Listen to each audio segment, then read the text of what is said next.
Good evening. The April 20th, 26th meeting of the Delray Beach Planning and Zoning Board is now called to order. At this point, Ms. Miller, would you please call the roll? Roger Cope. Here. Mitch Katz. Here. Deirdre Strong. Here. Jim Charge is absent. Price Patton. Here.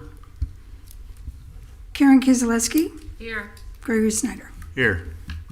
Thank you. Do we have any changes to the agenda? Move changes from staff.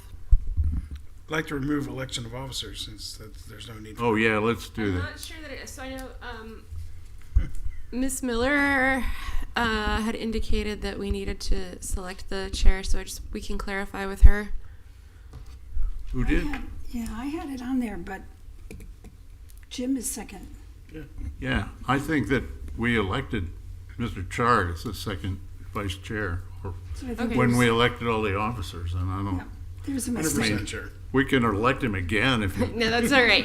I was going on old information, I suppose. Okay. okay, so, yeah, let's remove that election of officers from the, Make a So motion can I- to approve the agenda as amended. I'll second the motion. we have a motion from Mr. Katz, seconded by Mr. Cope. All in favor? All in favor? Aye. Aye. All opposed? That motion passes. Make a motion to approve the January 26 minutes. We gotta do Oh, no, the that was- selected member to sorry. the Affordable Housing I Advisory skipped over that. Committee. Sorry, I was ready. Could I'm you jumping too hard. Enlighten us. Yes, I can enlighten you on Please, that. Ms. Dudley. So the state statutes require that a member of the Planning and Zoning Board sit on the Affordable Housing Advisory Committee, which is the committee that advises the city on its local housing assistance plan, which is used to determine how funds from SHIP are used within the city. So then the board can select from among themselves whoever they would like to serve the seat that has been vacated by now Commissioner Malika. Okay, and the question earlier was, before the meeting, was how often does it meet? They meet just 3 times a year, and it's always an evening meeting. The dates tend to fluctuate throughout the year, but no more than 3 meetings a year. All right, do we have any volunteers? I would do that. Mitch? Okay, Unless you want, Roger. unless somebody else, I'm happy to nominate Mitch Katz for that position. do we need a second for nominations? I don't know. We- Yeah, I'll second. Yeah, there's a second. So. Okay, we have a nomination for Mitch Katz for the Affordable Housing Advisory Committee. All in favor? Aye. Aye. All opposed? Mitch, you didn't vote no. We'll see Okay. if I get reappointed to this board in the summer. So Yeah. Okay, at this point, anyone who's going to wish to speak in the meeting tonight needs to be sworn in. So if you would, stand, and Ms. Miller will swear you Chair, we in. actually didn't have the motion and second for the minutes. oh yeah, Oh, sorry. yeah, because Yeah, well, now we got I went too confused. fast and we forgot to do it. Let's do, yeah, Motion to let's do- approve January 26 minutes. Second. Motion by Mr. Katz, second by Mr. Strong. All in favor? Aye. Aye. All opposed? None, that passes. Okay, now you can stand up again. They didn't really need to sit down. Please raise your right hand. By the authority vested in me, the notary of the state of Florida, do you swear or affirm the testimony you're about to give is the truth, the whole truth, and nothing but the truth? Great, thank you, everyone. At this point, we'd entertain any comments from the public on anything that's not on our agenda. So please come and name and My name is zip code. Rachel McGinn, and I live at 236 Northeast 13th Street. I'm here in desperation because my home is about to be flooded out by the new construction that's being built all around it. I live in a beautiful duplex snowbird cottage built in 1958 that I have lovingly restored. I hope to die here, but I'm being driven out. We have an emergency situation on Northeast 13th Street. I have been dealing with flooding for years. However, with the onset of the 4 new homes that are being built on the north side of my street, it's almost too late. So I'm here to get help. I actually took a video today. It wasn't even a very hard rainstorm, And I can show you that just from the two lots that were regraded that are currently under construction, I can show you the water. And I can show you how it runs down the street, and you can watch it run right to my front door. It's also going behind, well, anyway, there are 2 homes behind my house and Albert Richwagon's house that are also just sold to a builder, and they're ready to be demolished this summer. That's where the water goes. So when they raise their grade, that will back the water up even more. So I feel that it's obvious that our neighborhood, Del Ida Park, which was designed 70 plus years ago to be larger lots and small homes, has to be looked at in terms of zoning changes. We're putting the homes are too big, the green space is too small, the stormwater pit for the roof runoff, they're too small, they don't work. The little swale in front of the house, not big enough for the runoff that comes off of our streets. This has to be looked at, and the zoning has to change. They really should just freeze up the new construction right now before they destroy houses like my house. It's very unfair. The other thing is, of course, people over the years have illegally put in, pool houses and patios without permits and all that. So those homes have to be addressed as well. But it's just the new construction is putting us over the edge. Just even while they're doing the new construction, before they've put in their management system. And I'll be honest, I think it's shameful that they're taking down these trees that are 40 feet tall and have a girth of anywhere up north. Those are protected trees. On my street, there are 2 queens. One is dead now, down. One is down, one is remaining. It should be protected. But I don't understand why nobody has done that. I don't understand why our zoning is not like Anna Maria Island, Sanibel, that beautiful historic town in Central Florida whose name escapes me. You've probably heard of it. It's a weird name. They have, I'm sorry? Your time just about up. Okay. I think this is a symptom of a bigger problem, is what I'm saying. So I appreciate your attention to this. Thank you. Thank you. I don't know how we address that, but Can I Go just ahead. comment briefly? I believe under our laws that you have to have an engineer proving that you're not releasing any water off your property onto other properties. So that's an issue you should take up with the city manager's office or the city commission. I've been to the city so many times. I've been through 3 engineers in the 11 years that I've been trying to get them to address these properties. So I don't know why that hasn't been. There's certainly a record of me trying to do this. You said I have to get those homes that are putting water on the street. They have to. Every time I've ever done a redevelopment, I've had to prove that there was no water leaving my property and going on any other. But it's not just leaving your property. Keep in mind that the water that comes from other properties passes through your property and also from the street onto your property. In other words, these lots, they used to take on water. Right. And now they raise them up. The Impervious. builder puts 3 feet up top on top of it. Yeah.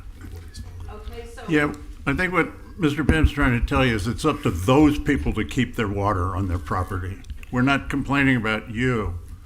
It's up to those people to prove that they're not releasing water onto your property. You mean the new construction? Yes, But I can tell you that they're not taking on the water that normally crowns and goes onto their lots. Not only do they should have to prove that they are part of the stormwater design of the neighborhood. yeah. Okay, thank you. Anything else? Okay. Is there any other public comment not on the agenda? Please. First time in 3 years. Hi. Hi, can you hear me? Good evening. I'm Karen Peterson, and I'm speaking on behalf of the residents of Brooks Lane. Okay. Oh, yeah. That's on our agenda. It is? Yeah. Okay, great. It's this. Oh, it's part of the It's a part of the infrastructure. CIP. Okay, Yeah, I didn't see it on Yeah, there. why don't you Okay, thanks. I think it's appropriate to talk when we talk about that. I was like, did I miss something? No. Okay. If there's no one else, the public comments closed, and we'll move on to 9A, which is the city's infrastructure improvement hearing. Ms. Dossery.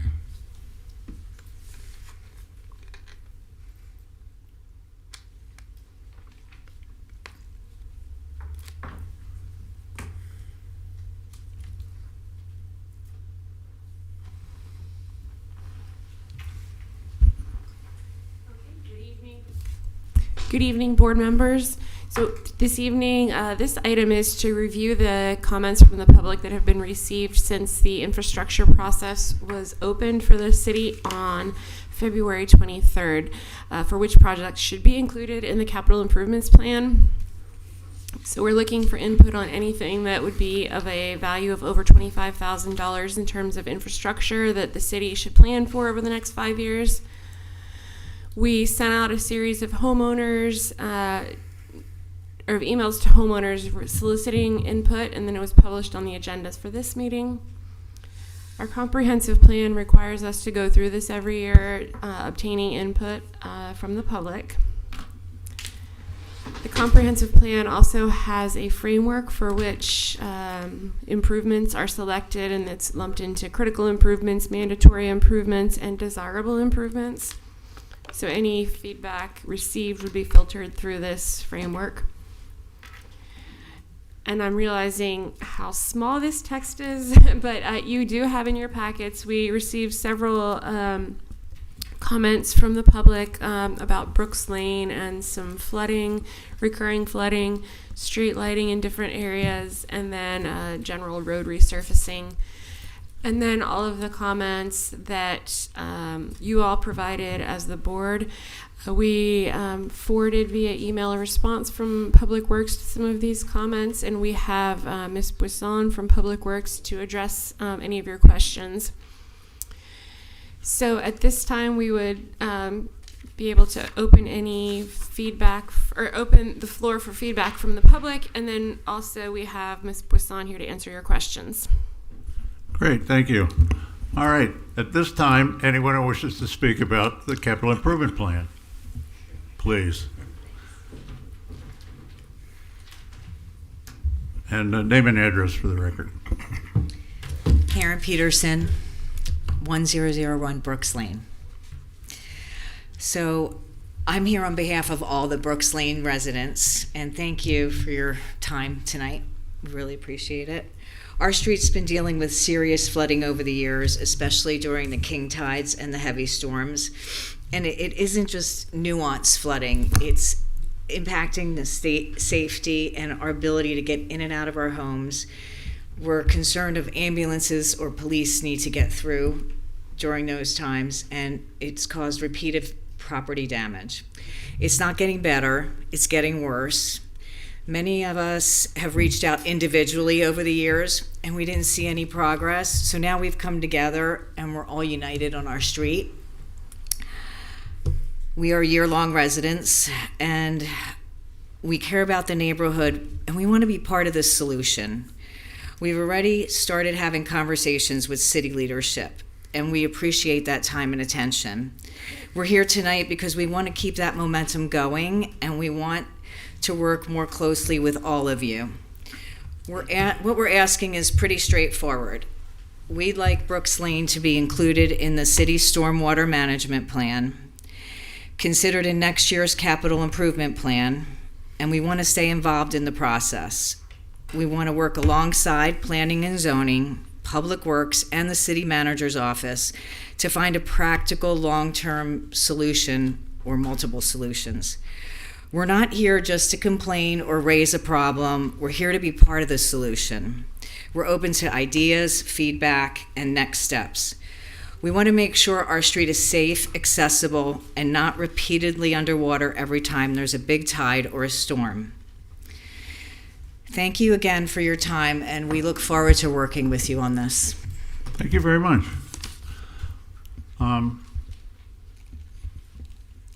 I read that, I don't know, I'll just say something about this if that's all right. I read this, I went down all the little streets like Brook Lane.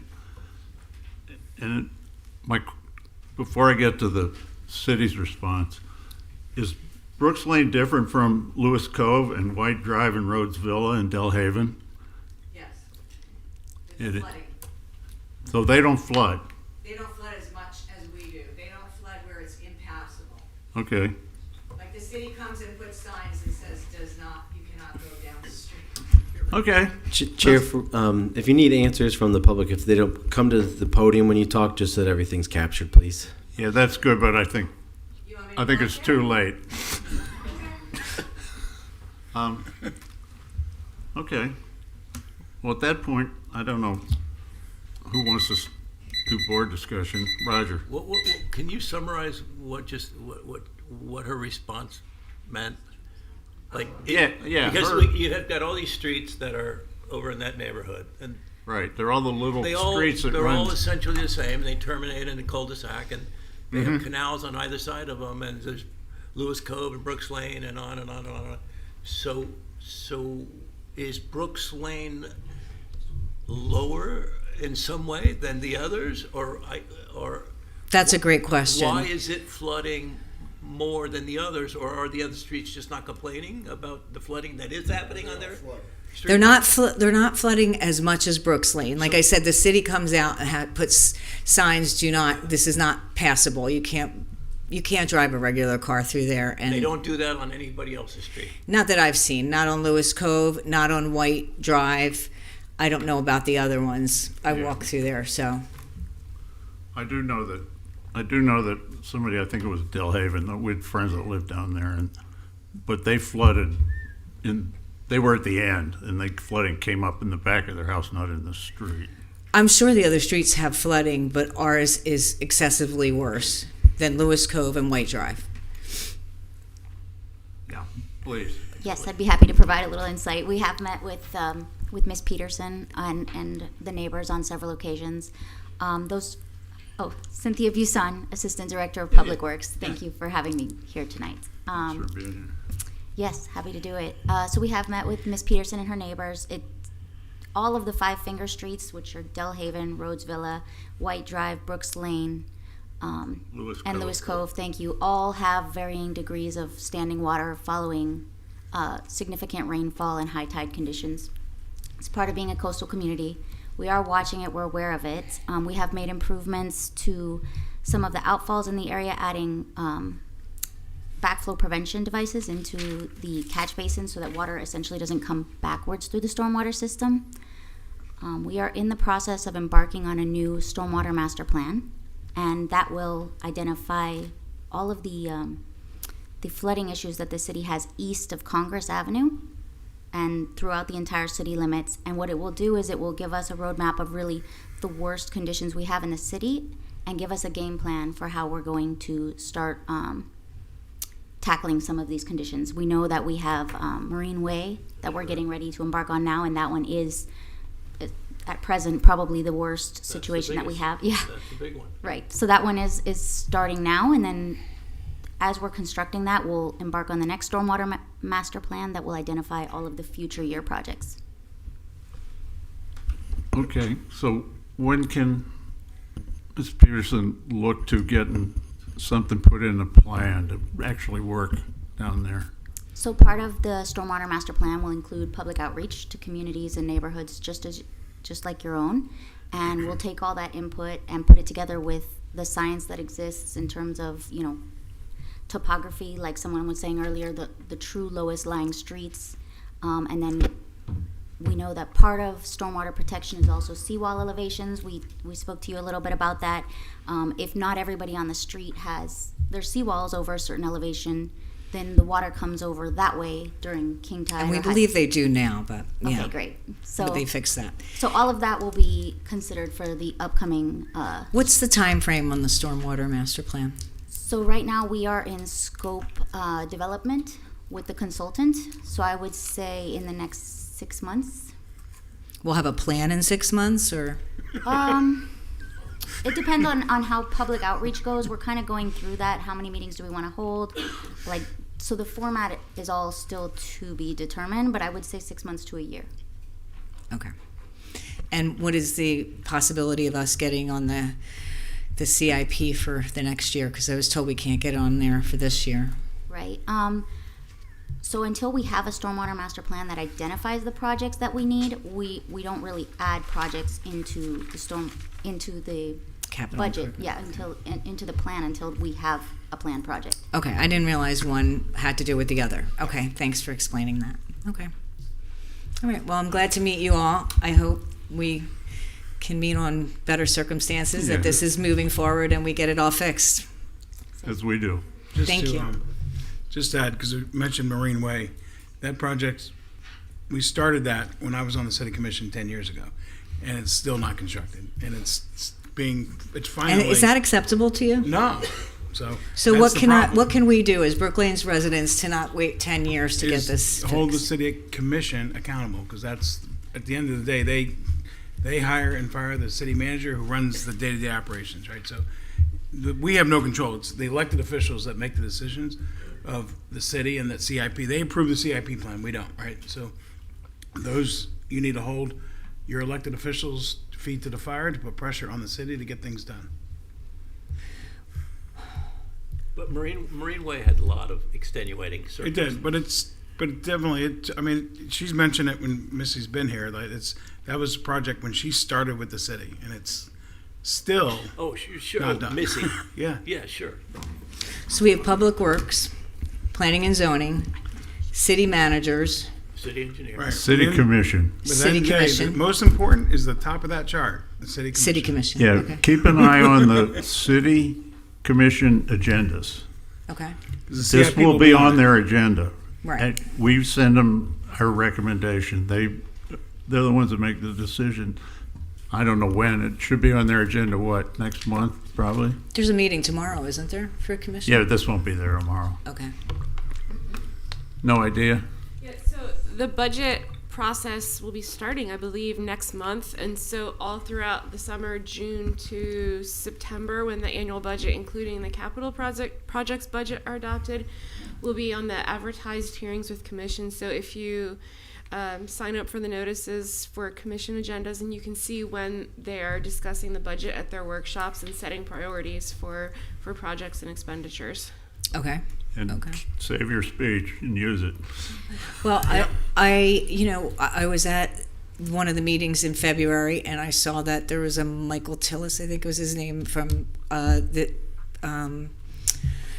is it Cloud9 Group? Anyway, he was a lobbyist. I sent an email to him. I didn't mean to step on anyone's toes, but I noticed that he was able to get funding for Tropical Isles. So I'm looking at other avenues too in order to be able to work through this. So, like we said, we want to work together, So, Have you sent this to all the commissioners? yes, and Okay. with all the signatures of everyone on the street, all the residents. So just stay on top of it. That's all that's Yep. okay. Mr. Okay, Chair, guys. You cannot let up. well, this actually goes to some of my questions to staff, if I may. Not yet, please. Okay. Yes, please. Okay.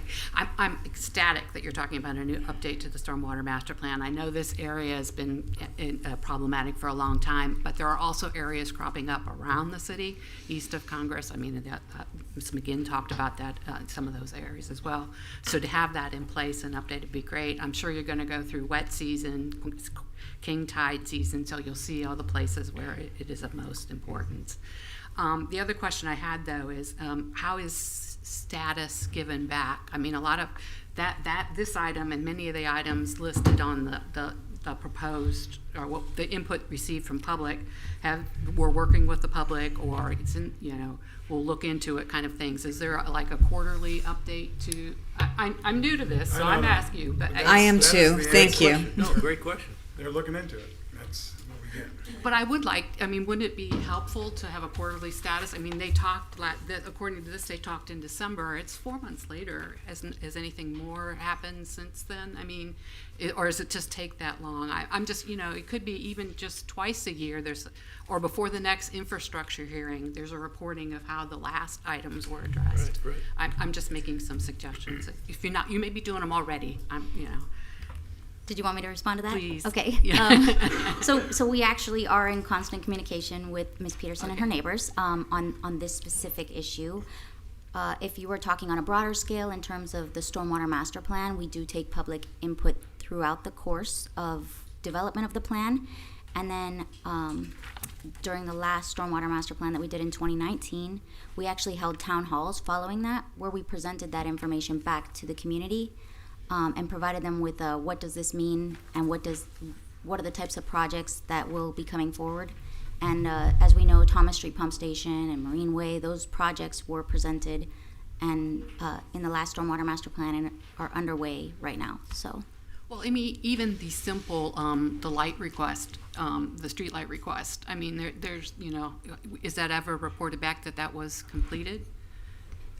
I mean, or they just come back next year and say, we didn't get it, we want it still? It's a process question. Sure, it depends. A lot of the input, I wouldn't say a lot. Some of the input, we're in constant communication, right? We know about the Brooks Lane issue. We're on it, we're watching it, and it will be included in the stormwater master plan. Other things that we've identified, such as streetlights being out or missing, are things that we reach out to the homeowner that indicated that is an issue, and then we work through that with them. Okay. Yeah. That's more managed on a individual basis. So if you say we're in constant communication, when can we expect communication the next, and how will you reach out to us? So we're once we have a consultant on board for the stormwater master plan and we start taking public input, you can expect that we'll contact you at that time so you can give us you and your neighbors' feedback. Okay. Would that be through email or snail mail, or you don't know? Okay. I would say, what I would say to that is that we know that certain pockets of the city have reached out to us, and so those people we will be able to contact on a case-by-case basis, but there will also be, for the people who we may not be aware of that are experiencing issues, there will also be notifications on city's website and Facebook kind of letting you know, hey, we're looking for this type of input, we'll be holding these meetings, please let us know your concerns. Okay, So great. I'm I just know both. I need to know what to look out for, that's all. Thank you. Okay. Thank you very much. Thank you. Any other comments on this Brooks Lane? Couple, you wanna go? I just have, Oh, not on, Brooks Lane. I've got on this item or just general infrastructure? Are we finished with Brooks Lane? Brooks That's Lane, all. yeah, I'm done. Yeah. I'm Okay, done. thank you very much. Okay, now, I Just- don't care. You go Just, ahead, Fred. just two things. Let Price go first. Two things on here. One is the whether there's traffic calming in the budget for the Marine Historic District. It was part of the original Edwards development agreement that there be traffic calming be provided. And I've heard varying stories that it's no longer in the agreement. It's the money's gone somewhere else. But I would hope that the money would still be in some pot for that traffic calming when Atlantic Crossing is completed. And then the item about the Chinese banyan tree, and that doesn't need to be on this list, because by June 1st it's either going to be moved or demolished. So you don't have to waste your time on that one.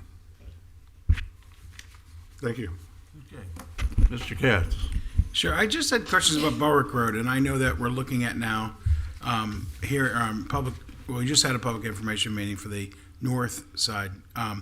The south side, though, and I know there's been a lot of comments by non-residents that live off of unincorporated streets there and their concerns, and I know there's been some changes. And then I happened to drive up the other day. I took that on purpose just to see how it was coming along. And when I got to where towards the end, the very southern end of Barwick, and there's a beautiful new sidewalk there with literally mailboxes in the middle of the sidewalk. Like, I can't see how that is ADA compatible whatsoever. If somebody was in a wheelchair or a scooter, there is no way they're getting through there. I mean, I saw that, I was like, there is no way. I literally could not believe that somebody let this happen. So I just think, there's millions of dollars that have gone into this project, and it's, I think, overall a great thing. But for stuff like that, I just don't. I was mind-boggled to see that. Because somebody said it on Facebook. I said, that can't be true. So I went and looked at myself. I'm like, my goodness, it's true. So I will say that we have conflicting interests. We have reviewed the sidewalk. It is ADA compliant, but in that area of Barwick Road, the mail delivery service is performed in the vehicles. And so the Postal Service has indicated that we had to have the sidewalks in that location so that the mail service could be delivered from the vehicle. So it meets all the requirements it should, both for the U.S. Postal Service as well as for ADA requirements. You're saying a wheelchair could get around that? Yep, it meets minimum clear space. Okay. I didn't walk it, I just looked, but I'll take your word. That's all I had. Roger. I want to back up a half a step to the Brooks Lane thing, only because I just got a real basic observation that ties the prior public comment about her flooding. I mean, so Brooks Lane has been Brooks Lane for 70 years, as all those streets have been, and 70 years ago, when all these houses were built, there were probably very few regulations in place that dealt with water management and flooding and shedding water from your property to the street or to your neighbor. And so fast forward 70 years, and every one of those streets is being inundated by massive, gigantic, brand new homes that are bigger, taller, wider, deeper, and much more impervious than anything that site has ever supported. That changes the characteristics and the flooding issues on that site dramatically. So we all know, as she was very intelligently stated, the developer of that home, whether the street has a history of flooding or not, the developer of that one parcel has to prove to our city planning department and our city engineer that they manage the water on that site and retain it and keep it on that site and don't shed it off onto anything. So in some ways, it's now, if they're knocking down a 1958 home and building a 2026 home, the water management should be far superior on the brand new home than it ever was prior to that. So there's a lot of things that come into play. I don't know what the history of Brooks Lane is, whether maybe it's been flooding for 70 years and it's just time to do something about it. But the city's got a great grasp about everything, and I'm sure as all these brand new homes keep getting with their finished floor higher and higher and higher and higher, it's just managing the water on your site is a very important issue. Whether it's on Brooks Lane or on 13th Street. I think it's all over. I mean, somebody grew up here. You know that you had grass. That's where the water went. You always had these big lots with smaller homes, so that when it rains every day. Like today, this is a typical, right? It's Florida, Flash, and we get flash rains all the time.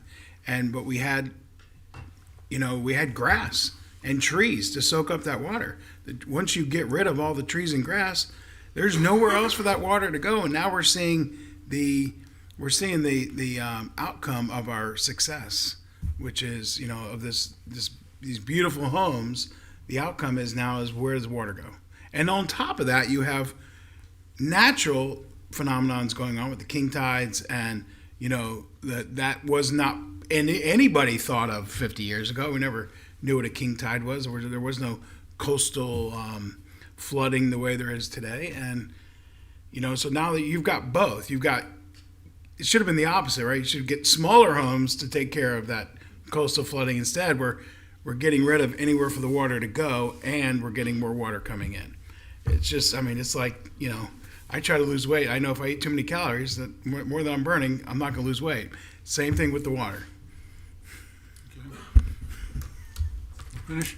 That's it. Mr. Strong? No, sir. Mrs. Keith? Oh, well, then I'll just... I had one final comment. Yeah, go ahead. Interesting analogy. Is staff going to prioritize these issues? I mean, you've got so much of a pot of money, and then you put a price tag on these issues and you prioritize them, and you keep going down the list until you run out of money. Are you going to do that with this list? And if you do, I'd like to see it. So this list has a wide variety of things on it. I will say that we are working on them all in different ways. Some of them are maintenance types of issues that we can tackle in the very short term just using maintenance funding, and some of them will actually rise to the greater than 25,000 needing to be incorporated into the CIP. So, so yes, we are working on them all, and in one way or another, they will be incorporated into future CIPs, whether that's like, for instance, let's just use Brook Lane, since that's the one we spoke about the most.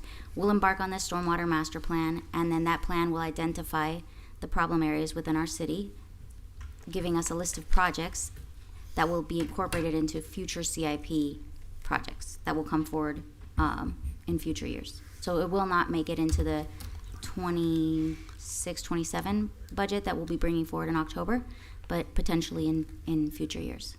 But you've got to put a price tag on them, and you got to prioritize them at some point, right? Right, and that's part of the stormwater master plan effort. So for stormwater, I would say that. For roads, we also have a separate effort that we're doing right now where we are identifying packages of future roadway improvements throughout the city that we can do on an annual basis. We have a pavement restoration plan, and so we allocate a certain amount of funding every single year to do roads, and we try to tackle a wide variety of roads. We try to tackle some of the ones that aren't so bad to restore them more economically so that they last us longer, and then we pick, of course, roads that are in worse shape and then do those as well. So, but that plan will be coming before the commission in the next few months, and that'll support additional funding for pavement restoration in future years. So I don't know if that specifically answered your question, but everything in here is in play in one way or another. Thank you. Yes. If I could just add to that, hopefully this stormwater master plan is advertised well to all the residents. My guess is you've got, in Brooks Lane in particular, you have a group of residents who have, I don't think it's because of so much the flooding, but there was another big project on that street. They figured out how they can work together, right, to become the squeaky wheel. But there's a lot of, I guarantee you there's more areas, and you're in Lake Ida, right? My guess is that's not the only street in Lake Ida facing that same problem. There's probably plenty, but they don't know where to go. They don't know who to call. So hopefully, I think that master plan is going to be critical, is communicating to all the residents, and not just in the water bill that nobody reads, but getting the news out there and say, hey, we want your input. And the news will write stories and show them and say, is your neighborhood having this? That kind of thing. Excellent. Okay, I just have one question about the water, stormwater. As Mr. Patton says, so a developer or a person building a home is responsible for ensuring that the water stays on their property and doesn't drain onto other people's property. That's true. But apparently that's not happening. So is this a failure of the permitting department? Is it a failure of code enforcement? Is it a failure of building inspection? So I would not. So I think as there are so many factors at play that I don't know that it should be or could be put on any person for this happening. I don't want to put it on a person. I just want to say, is our process totally flawed to enforce the rules? No, I think it's a fabulous question. I think Mitch Katz hit the nail on the head when he mentioned that houses are getting larger. Yeah. And the coastal flooding issue has gotten more significant. Sure. Whether we want to call it climate change or just changing climates, whatever terminologies we want to use, the fact is that there is a change in the amount of rainfall we're getting and the water levels in the intercoastal. So, and then in addition to that, the city has been highly successful in getting residents who have the means to build larger homes, and that leaves less green space for the water to go. Whether or not they're maintaining the stormwater that hits their own site, they still were collecting more that hit other places, right, before that home was built. So one way or another, this development does impact impact the amount of water that has no place to go. I would say this to that. And then some neighborhoods, unfortunately, like Northeast 13th, don't have active stormwater, meaning that there are no inlets and catch basins that go to a pond. And so, as she mentioned, we have been working with her as well, and we're aware of the issue, but we've installed a few short-term, mildly successful things to try to help mitigate the issue. But at the end of the day, that street has several multi-family homes that have parking in the right-of-way. So there's not the grassy swale area for the stormwater to go, in addition to larger homes coming in.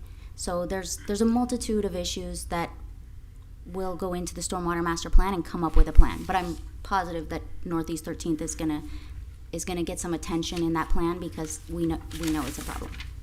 And yeah, I want to not denigrate the stormwater master plan that you're working on, because I think that's an excellent idea. But I just wonder how we get to this. And my question then turns into, is there something we should be doing on this board to try to put, I won't say a stop, but a damper on this kind of construction that causes this problem? Is there something we should do or can do? And I guess maybe that's more of a question for the board than it is for anybody else. I don't think you use the word failure. I don't think the building department, when they're reviewing these plans, Yeah, maybe too strong. They're not failing at it. I can't. The city engineer goes over these projects with a fine-tooth comb. It's tough to get by this guy with so many things. Yeah, true. He overanalyzes, if anything, but that's his job. Yeah. I don't think. Well, like I said, I'm not trying to. Right. I probably the language is too strong, because I'm not trying to put blame on anybody. So I think, if anything, like as Cynthia's saying, the stormwater master plan is going to be the key to understanding all of this. Maybe they'll find out that the problem is that there's too much development. Maybe it'll be something else. We don't know, but I think until some of the science comes back on it, but it's certainly on the radar of a lot of people that this ongoing flooding does seem to be connected to the type of building that's coming in. So I think having a conversation here and just continuing to bring it up is a good way to get it on, to keep it on the radar as we're trying to come up with solutions for it. So then, when we have a stormwater management plan, that's going to influence the inputs to the decisions of this board. Obviously, because it's part of the city's planning, and that's going to be one of the things we're going to consider. I won't be here, but that's okay. Also, I think between now and the time we actually get the plan in place, when we have these issues that come before us with these new developments, like you mentioned, when we vote on the city's recommendations, we can always make adjustments to that. Now that we're aware of these issues and that development comes in these pockets of the city where the flooding is an issue, we can make sure that these applicants are identifying what they're going to do or what their process is for maintaining the water on these sites, and make sure that we see that when it comes before us, so that when we vote, if we're not happy with it, we can always send them back to the drawing board or just make that recommendation or condition as part of the recommendations that we make. Well, one thing within the neighborhoods, those wouldn't be houses that would typically come before the board, because a single family or a duplex can go straight to building permit. So if it's a townhouse development, that you may or may not see. If they asked for relief, you would see it. If they didn't, you wouldn't, depending on the threshold. So I think that process for capturing all the stormwater on site is the best thing that we have at this point, to keep it on site instead of impacting neighbors. I think one of the things we could do as a board is look the next time any kind of major comprehensive plan or land development regulations come over, to make sure there are priorities in there. I mean, I looked at the priorities in the capital improvements element in terms of your prioritization question, and it is public hazard and then safety and deficiencies. So maybe it needs, the deficiencies are ongoing, need to kind of percolate higher up in the prioritization going forward. So those are things to consider as well. Okay. Is there anything else? Yes, Mr. Cole. Breaking away from that. I see there's a line item here that I just have to ask. A $10.1 million cost to reconfigure the Design Development Services Department. What can, Yeah, we asked about that last time. That can was we can we get some? What's that all about? That's a lot of money. It is a lot of money. At one point, we were considering building a new building. However, there was a Senate bill put in place that doesn't allow new construction anymore, so we're back to the drawing board. We're going to go forward with interior renovations of their existing spaces. So the price will likely come down significantly. This is the physical reorganization of the offices that make up the Design Development Services. Exactly. This is not reorganizing the actual organization, that actual department. Oh, all right. Right. Okay. Thank you. If that's it, do we have an action requirement at this point? No, no action required. Okay. You will see the capital improvements plan come back to you in August, concurrent with the adoption, the city adopting the capital improvements budget. So the board has to recommend approval to adopt it into the comp plan. All right, thank you. Right. In that case, we'll move on. Moving on to item 10A, which is quasi-judicial. And I'll read the quasi-judicial rules at this point. This hearing shall be conducted in accordance with the City of Delray Beach quasi-judicial rules. The applicant and the city shall be permitted to present their case. The public shall be allowed to speak for 3 minutes each, or a maximum of 6 minutes if the person represents an organization or group of people who are present but agree not to speak. The board members, staff, and the applicant may be allowed to cross-examine the witness, and the city and the applicant will be allowed to offer rebuttal testimony.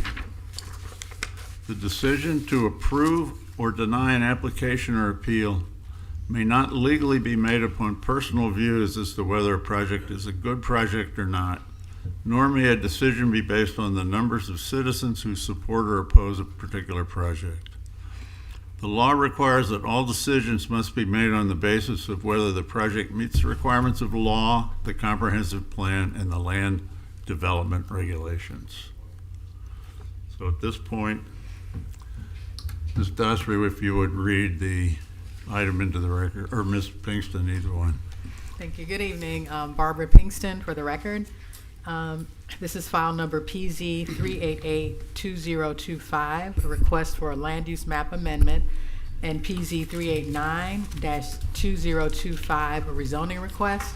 And the property is located at Northeast 7th Street and Northeast 7th Avenue. Thank you. And then, is there any ex parte, Mr. Cope? The email from the Palm Trail Neighborhood Association. I think that's it. Okay. No. Mrs. Strong. Ms. I Gisela. drove by, so. Oh, well, I did drop it. I'm sorry.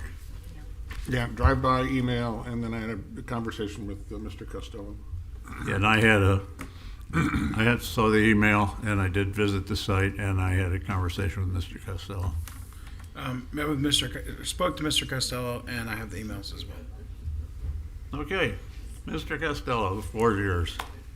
Good evening, Chair, Board. 15. Okay. Sorry.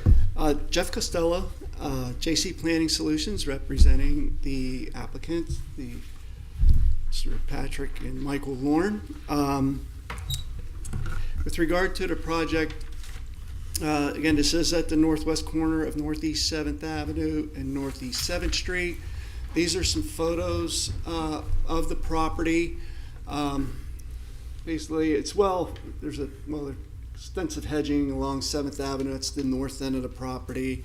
This is the south facing from the auto dealership looking north, and then east along 7th Avenue. And then this is the west side of the property abutting the auto dealer. So what we have here, just for some context, is the surrounding area So the intent here, this is owned by my clients, the funeral home as well as this property. This one they've owned 75 years, this one over 40. Basically, have been using it for parking, commercial use for many years. And as you see on the map, this is at the edge of this commercial and residential area. There are a lot of auto-related uses in this area, and then along George Bush as well, with some offices, a convenience store, laundromat, auto repair. Here we have some multifamily. Some of them, the one just across the street, is almost at 30 units to the acre. The Hampton Apartments, I'm sure many of you are familiar, actually it turns out to be about 83 units to the acre with the 19 on less than a quarter acre lot. So that's just the context of some of the surrounding areas. To the south is the auto dealership. To the west is the write-up area for the auto dealer. And then you have, I think the Palm Trail Neighborhood Association line comes right down through here. So it's, again, northwest corner of 7th Street and 7th Avenue. It's a little over a half an acre lot. There is an existing 25-foot utility easement on the north end of the property. Actually, this is actually a 25-foot easement on the south end of the funeral home property as well. Dates back to abandonment of 7th Court back in the 70s. There's utilities in that location. Also, with regard to, in any redevelopment, will be required to provide a 5-foot right-of-way dedication on 7th Avenue. This is a non-conforming commercial parking lot.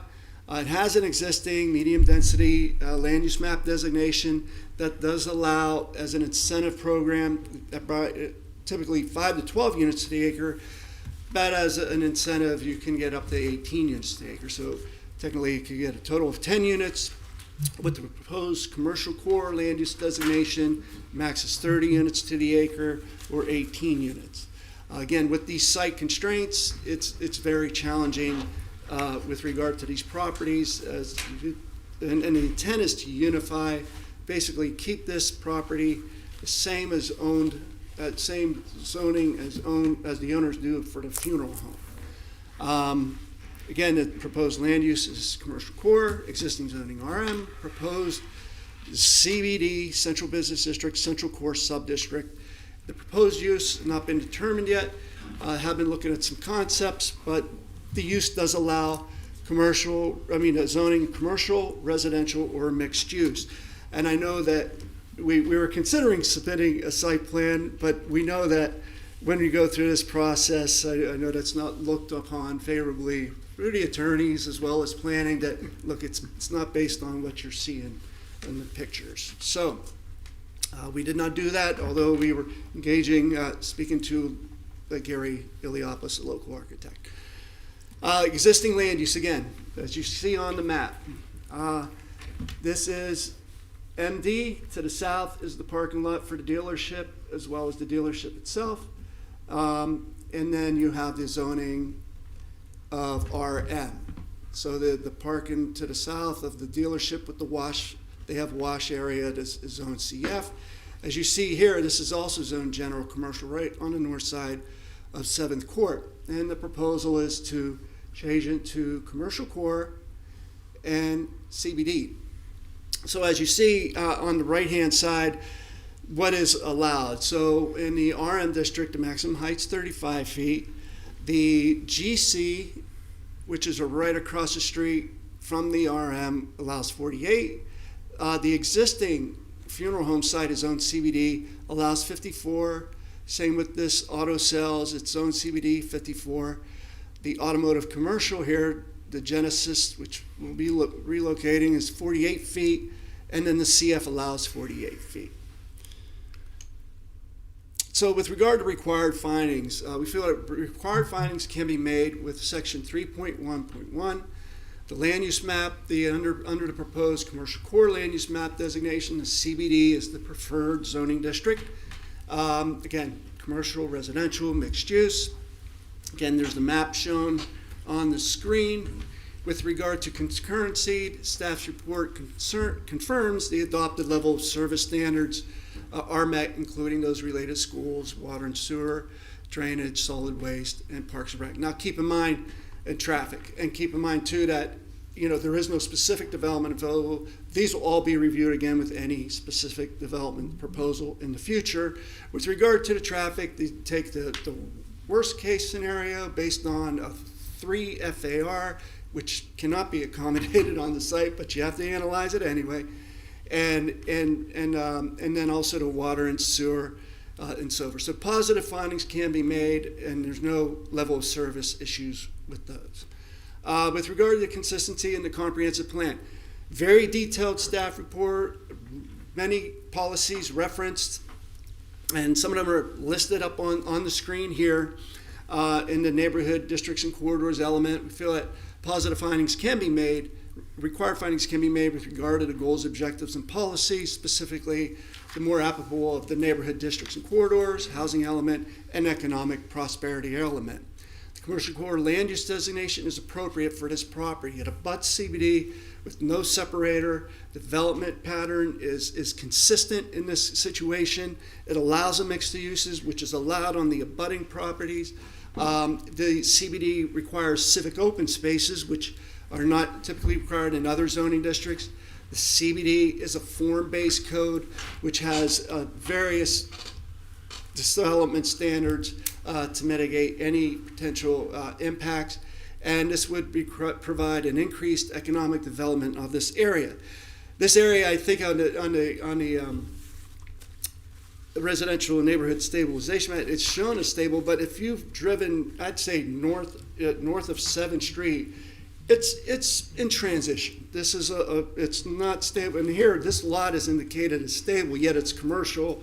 That really encroaches into the commercial area. With regard to neighborhood districts corridors policy 1.1.3, existing MD directly abuts the commercial core. So you see it here, it kind of protrudes. This is the existing parking lot. There's other instances where public right-of-way provides that transition, which are immediately east, where the GC is separated from the RM, and the CF is separated from the RM. Again, Northeast 4th, 7th Avenue is a 40-foot right-of-way, separating the RM from the non-residential zoning. There will be a 5-foot right-of-way dedication, and this is not an encroachment of the commercial core land use into the residential, but we already have an encroachment of this residential, which is a commercial parking lot, into the commercial. It's the reverse. With regard to transitions from the central business district to the residential, the CBD setbacks with those that are required. So CBD requires minimum 10 to 15 foot on the first 3 floors. If you go to a 4-story, it's required to be 20 feet. So with regard to that transition, what you end up having is a 50-foot separator from the residentially zoned property to the building here, and then if it's an upper floor, then it's a 65-foot separator. So it's much greater than you would get in the rear. Now, keep in mind, this situation's different than what you have south of 6th Street, and we're not proposing that because this is a very unique situation. South of 6th Street on 7th Avenue, you have an actual divider of an improved alley that separates the commercial from the residential. Those homes that have been developed with the buffers in the rear, you have that separator. This is quite a unique situation where even the property itself is only 119 feet deep. With regard to consistency to comp plan policies, continuing on, it's supported. While the plan talks about neighborhood plans, and the fact is one can say, well, it's not really, but in a way it is supported by the North Federal Highway Redevelopment Plan and Downtown Master Plan. Specifically in the North Federal Highway Redevelopment Plan, it says, although the plan doesn't propose any expansion of the commercial area at the time, expanding the depth to permit planned commercial rather than strip commercial development may be desirable in the future. And the city should consider rezoning and flume amendment applications to expand the commercial to allow larger, the key is well-planned commercial and mixed-use developments. When you have these smaller lots and those with many encumbrances, it's challenging to get a really quality development. One more point on the consistency with the comp plan.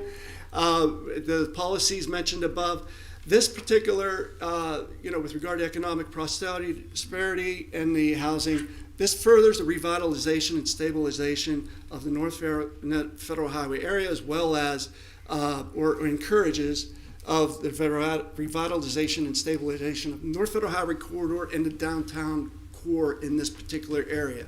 Encourages redevelopment that will strengthen the economy, and as stated in an economic prosperity element. Again, this is a CBD form-based code that ensures compatibility, complementary redevelopment, and enhancing quality of life. And I'll get into some of the regulations in a second. With regard to the standards for rezoning actions, positive findings can be made with 3.2.2. With regard to Section A, again, we feel this is supported by the North Federal Highway redevelopment plan and the downtown master plan. Quoting that same section you saw previously, I won't repeat it. The property is the only zone RM's zone property on the west side of 7th Avenue, north of 6th Street, and south of George Bush Boulevard. This extends in. It's an alcove of RM of a commercial parking lot. It's not residential. Property, it's an existing non-conforming parking lot, and this is a transitional area in need of investment. And so this could encourage that investment. The standards for rezoning, a couple of them are not applicable, but with regard to D, rezoning, allowing uses deemed compatible with adjacent nearby land uses, both existing and proposed, or that is incompatibility may occur, that sufficient regulations exist to properly mitigate adverse impacts on the new use. Again, there shows the surrounding zoning. I ran through this before. To show you again, to the west, this abuts properties that are allowed 54 feet. This actually provides a better transition. You will see, I think as you stated, as you'll see in the staff's report, there are some suggestions that could be made to further mitigate. Again, the CBD regulations provide a lot of development standards that you typically do not have within a normal situation. Required 15-foot streetscape improvements, setback requirements, and then the stepping back of upper floors. The commercial core land use designation and CBD zoning allow land uses that are deemed compatible with abutting and adjacent commercial properties.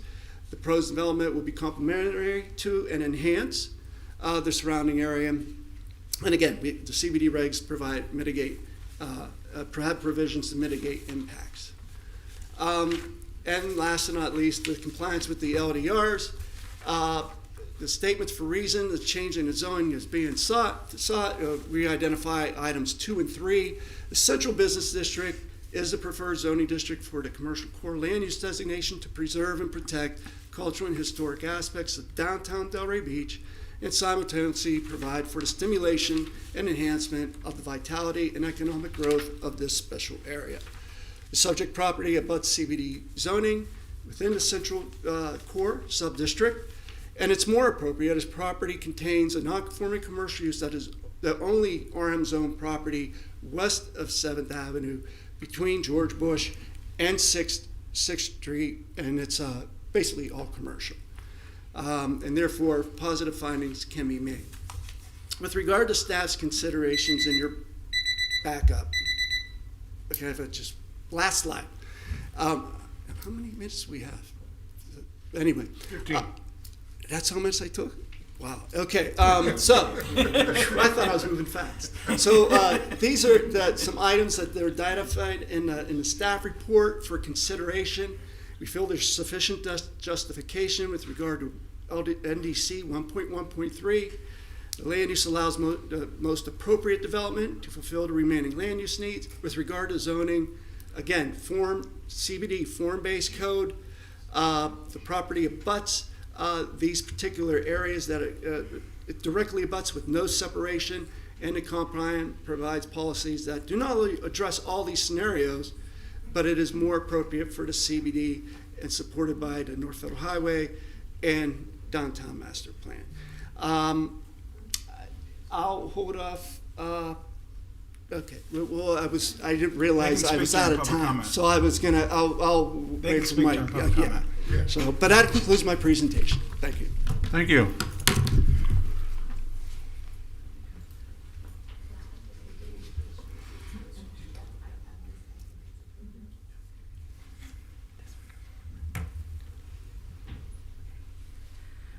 Okay, once again, and hopefully not sounding too repetitive,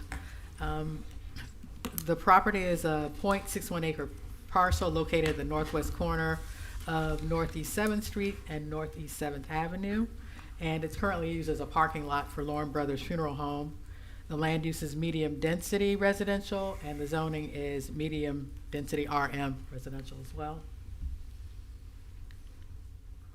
So this just shows the land use map, proposed amendment from medium density to commercial core,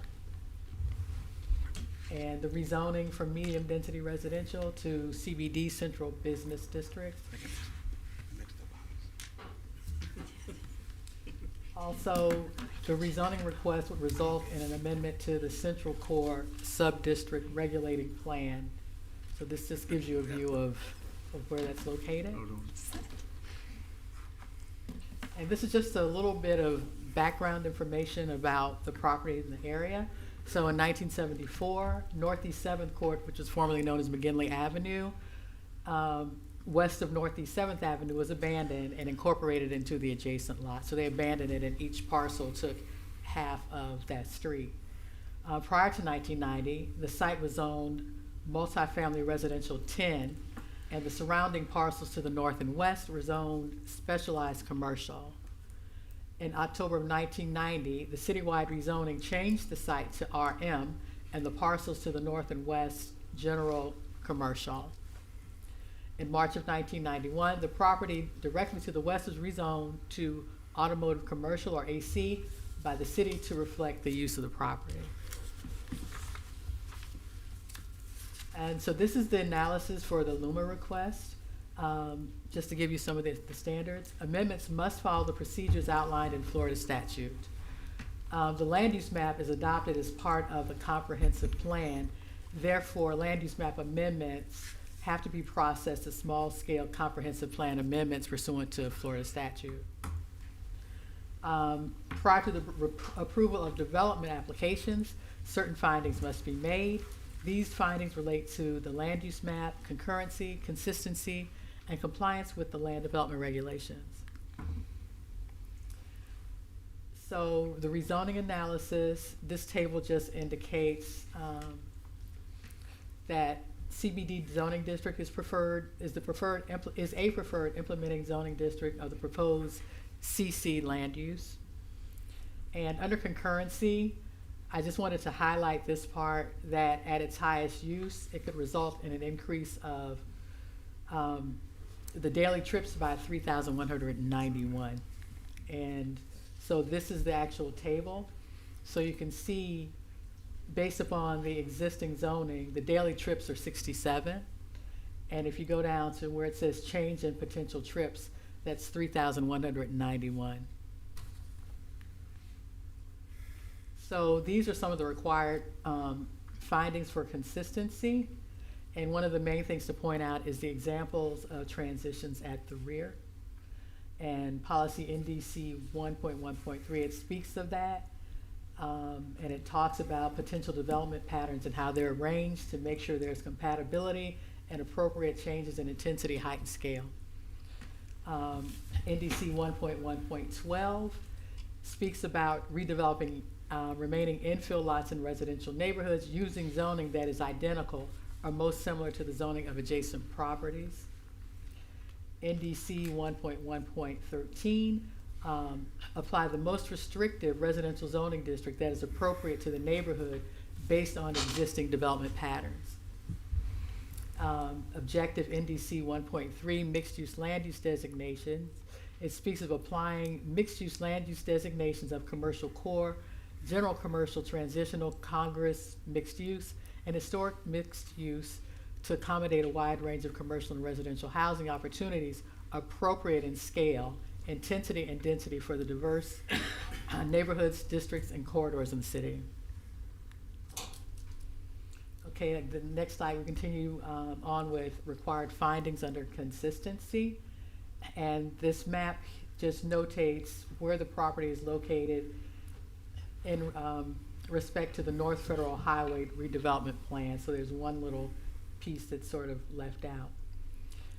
Under policy NDC 2.7.5, it states that requests to change residential land use or zoning designations to designations other than community facilities or open space land use designations or zoning categories should be not denied unless the proposed changes implement an adopted neighborhood or redevelopment plan.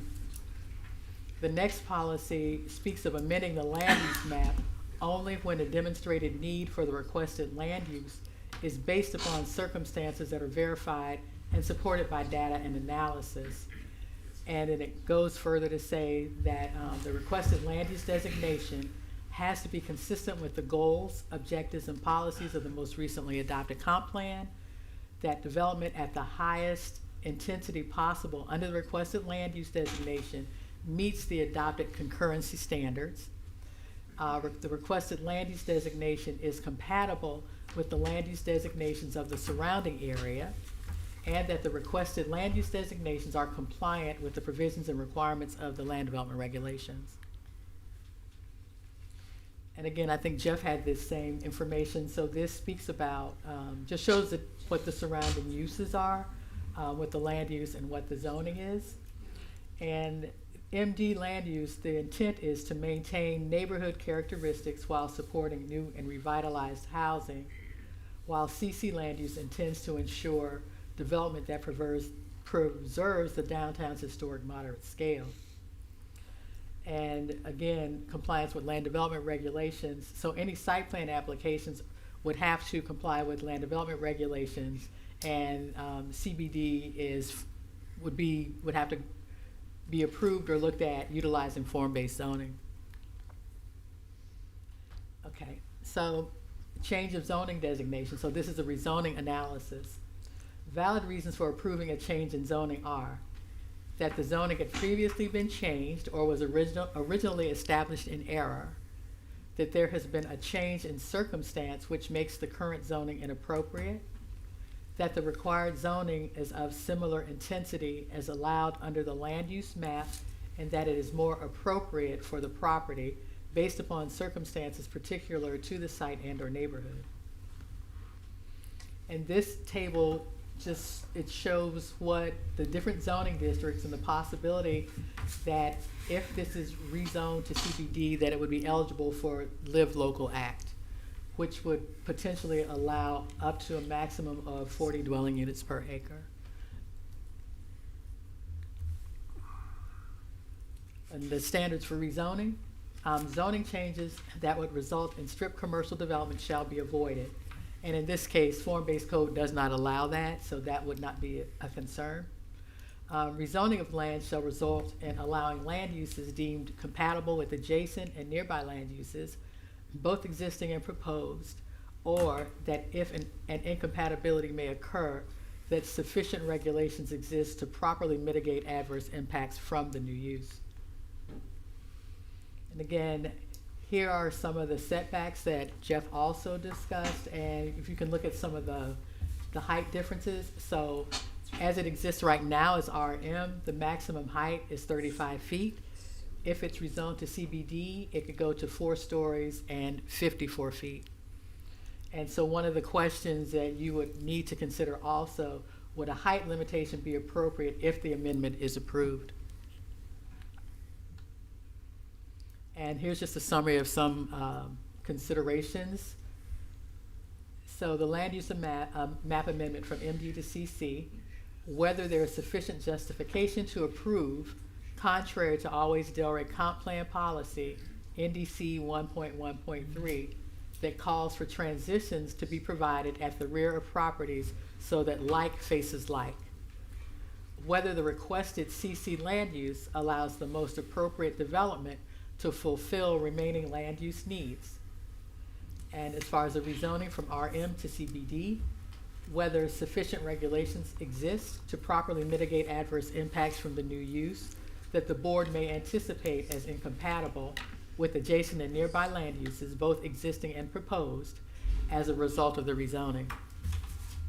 Whether limitations on the subject property, such as a height limitation, are appropriate, or if the maximum height in the CBD is appropriate. Whether policy NDC 2.7.5, which says deny requests to change residential land use or zoning designations to designations other than community facilities or open space land use designations or zoning categories, unless the proposed changes implement an adopted neighborhood or redevelopment plan, if that prevents the board from recommending approval of the request. And so here are the options for board action. So this is regarding the land use map amendment, and the next would be the same regarding the rezoning.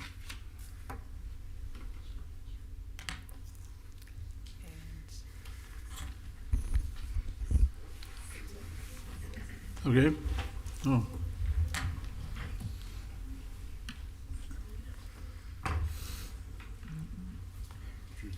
Oh, okay. Thank you.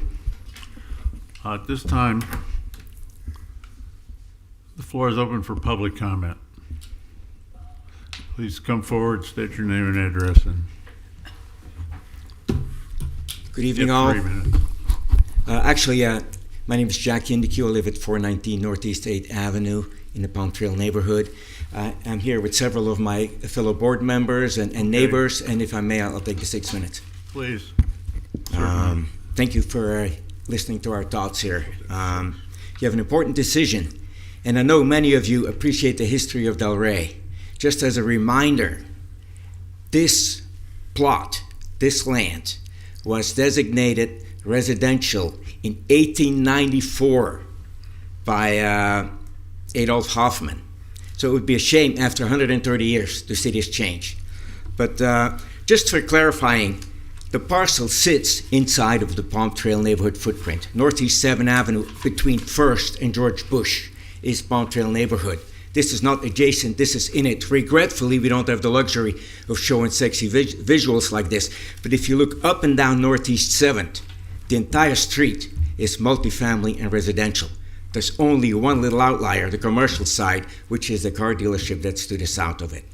So we first learned about this change being approached by Mr. Costello. We had a very productive meeting, cordial meeting. We reviewed all the material subsequently by the board. We wrote a letter to Mr. Costello opposing these changes, and have since also reviewed all the other materials that have been currently presented. So the more we learn about it, the stronger our opposition is.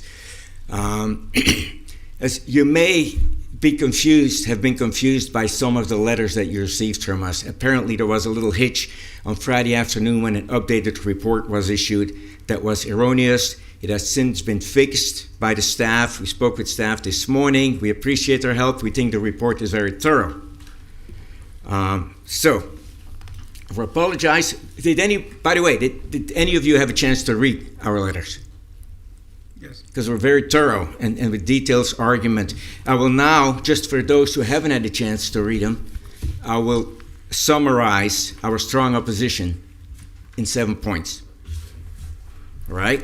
Number 1, the report makes clear that this request would allow a significant increase in development intensity at the edge of a residential neighborhood. The current zoning allows development at 35 feet. The proposed zoning allows up to 54 feet. And in practice, you know that could be 60 feet if you add the appurtenances and the parapets. Quite a difference from the 35 foot across the street. It would also bring greater density and overall mass. The report further acknowledges that this increased intensity will create greater impacts on adjacent properties and residents. Number 3, the comprehensive plan is critical to your decision. Policy NDC 1.1.3 calls for appropriate transitions between land uses, often referred to as buffering, so that like faces like. This parcel sits at the edge of the central business district and currently functions as part of that transition. Rezoning it to CBD removes that transition or the buffering that is required and places higher intensity development directly adjacent to residential uses. Policy NDC 2.7.5 discourages converting residential land to more intensive uses unless it is part of an adopted redevelopment plan. This parcel is not within such a redevelopment plan.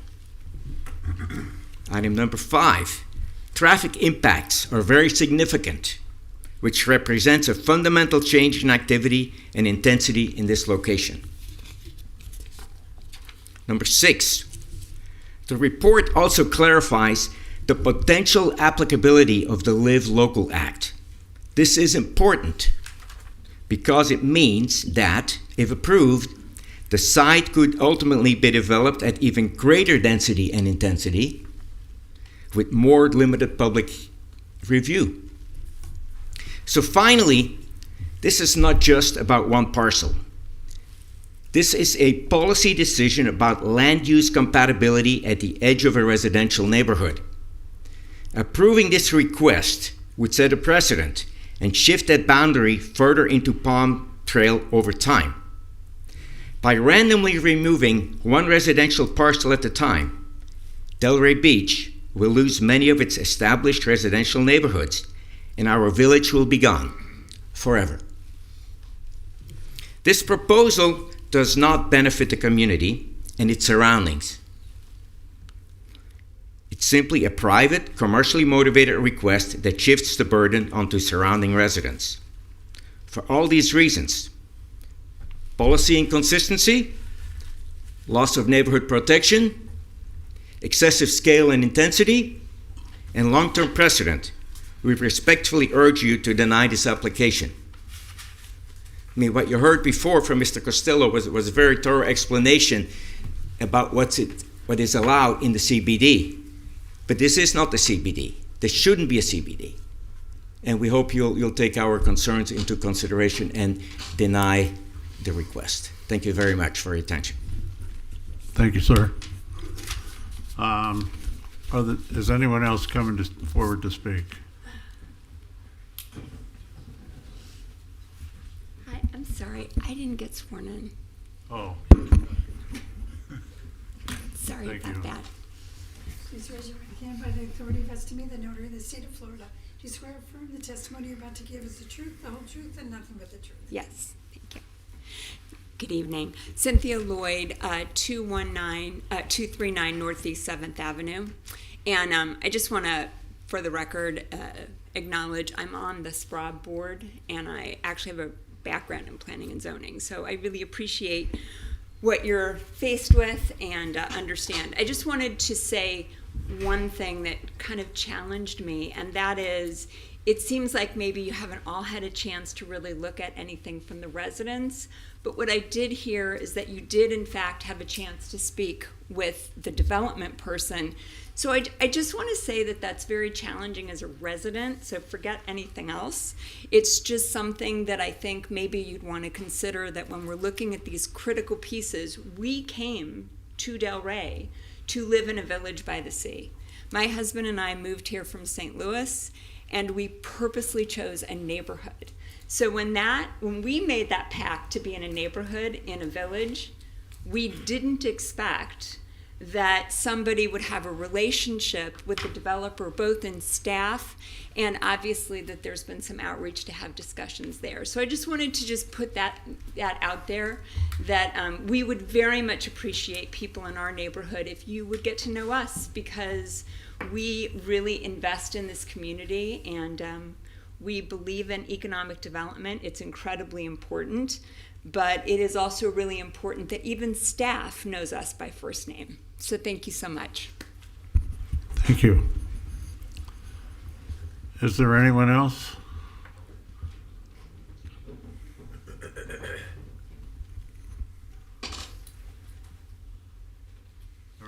been sworn in. Yes. We're brothers. I'm Can't tell. Yeah. I'll let Big Brother talk. My name is Michael Lauren, and this is my brother Patrick. As we're coming to June of 2026, Address? Can you hear me? Address. Andrew who? Address. Oh, I don't know. Where do you live? Personal or business? Personal. Yeah. Either one. 745 Doesn't Northeast matter. 6th Avenue, Delray Beach. Okay, thank you. Okay. As we're coming to June of 2026, the Lauren family will be celebrating 126 years as residents of Palm Beach County. My grandmother and my father were natives of Lake Worth, and all 5 Lauren family members have called Delray Beach our home. I'm 70. My brother is 66, 65. Baby number 5 at Bethesda. I had to go to West Palm. There were no hospitals back then in this area. So with that said, as times have changed in Delray, so must we. From the 1947 Delray hurricane that sent 4 feet of water into the Delray Beach Cemetery, my father, along with farmers, reburied those caskets as the funeral director. Also, up until 1969, there was no ambulance company, there was no fire medics. The Laurens were the ambulance service of Delray Beach, along with hospital beds and oxygen. So again, we are Delray. So when people say, I just got here, we've been here. Okay? So with that said, also, I'd like people to remember also the terrible 60s that we had here in Delray. When my father, along with the great late Zach Strawn, stood up against all the civil problems that we had in Delray, they stood together and tried to get things taken care of in the city. So all we're just saying is that we've been here forever. We want opportunities for our children to be able to do things that they want to do when we pass this property down to them, and we don't want to have encumbrances and restrictions upon them. I can use the facility. I can use that property right now to put my crematory on there, but I have not done that because it is backing up to residential areas. But as grandfathered in, we could do that. So do we want to put the crematory there? Well, we may have to, because everything is changing in Delray Beach, okay? So with that said, that's just basically we wanted to come up and show a face. I have never, ever, in my 70 years, ever had to speak to you all about anything. We've always everything was there, everything was in place, and we've taken care of everything ourselves. We've never had to come to you, but we're just asking you to consider this. We're not planning to put anything on there as of right now. We just want to have availabilities for our children, the next generations. We have many generations that live here in Delray. Thank you all very much. Thank you, both of you.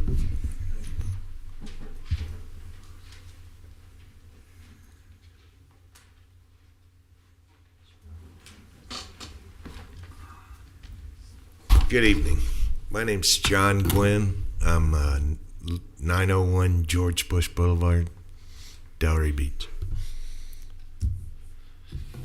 Well, we're here to discuss an area that really hasn't gotten any of the development of the other areas in Delray Beach.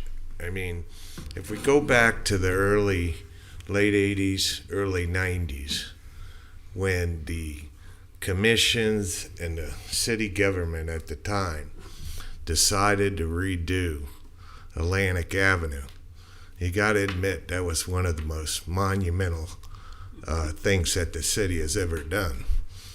And look what it's done for downtown. Look what it's done for Pineapple Grove, the North and South Federal Highways. There's a lot that can be said. All the commissions and the governments made some sound decisions. Now we're looking at a boulevard on George Bush that hasn't, in this area where the funeral home is, there hasn't been a new building there in 40 years. And now you got a new bridge coming.